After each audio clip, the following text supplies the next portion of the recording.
ഞാനേ വീട്ടിൽ പോവാൻ നിൽക്കട്ടോ. ഇന്ന് വീട്ടിൽ ചെറിയൊരു പൂജ ഉണ്ട് കേട്ടോ. വലിയ പൂജ അടുത്ത ആഴ്ചയാണ്. അപ്പോൾ ചെറിയ പൂജയാണ്. അപ്പോൾ ഞാൻ രാവിലെ പോവാന്ന് വിചാരിച്ചു. ഞാൻ പോവാൻ നിൽക്കണം. ഏട്ടൻ പോയി. അപ്പോൾ പൈപ്പിൽ വെള്ളമൊക്കെ വന്നായിരുന്നു. അപ്പോൾ അതൊക്കെ പിടിക്കാനൊക്കെ നിന്നു. മക്കളൊക്കെ വൈകുന്നേരം വരും. അവർക്ക് പരീക്ഷ, അപ്പോൾ പഠിക്കാനൊക്കെ ഉണ്ട്. അപ്പോൾ അവരൊക്കെ വൈകുന്നേരം വരും. അപ്പോൾ ഞാൻ പോവുകയാണ്. അപ്പോൾ നമുക്കിന്ന് തേങ്ങാട്ടത്തെ വിശേഷങ്ങളൊക്കെ കാണാമല്ലേ.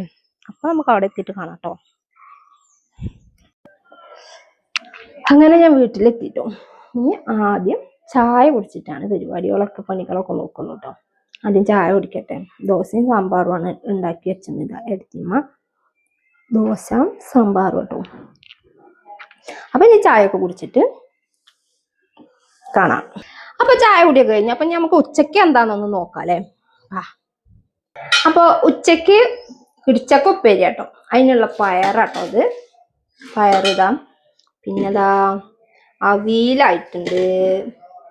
പിന്നെ സാമ്പാറും ആയിട്ടുണ്ട്.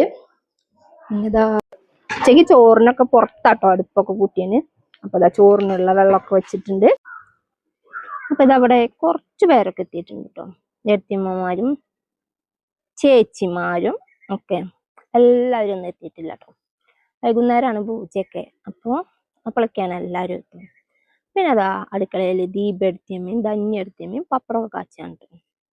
ചോറ് കഴിക്കാൻ നേരമാണ്. അപ്പോൾ പപ്പടമൊക്കെ കാച്ചാണ്. കൂട്ടത്തിൽ ഞാനും കൂടിട്ടോ. പിന്നെ അതാ വൈകുന്നേരം ആകുമ്പോഴേക്കുള്ള കേബേജൊക്കെ നുറുക്കി വെച്ചു. മാങ്ങ അച്ചാറുണ്ട്. മാങ്ങയൊക്കെ നമ്മുടെ വീട്ടിലത്തെ മാങ്ങ തന്നെ കേട്ടോ. അച്ചാറിന് അതൊക്കെ ആയി. പിന്നെന്താ ഉച്ചമ്പളത്തെ ചോറ് കഴിക്കാനുള്ള നേരമായിട്ടോ. അപ്പോൾ നമുക്കിനി ചോറൊക്കെ കഴിക്കാം. വൈകുന്നേരം കാണാം അല്ലേ. അപ്പോൾ ബായ്.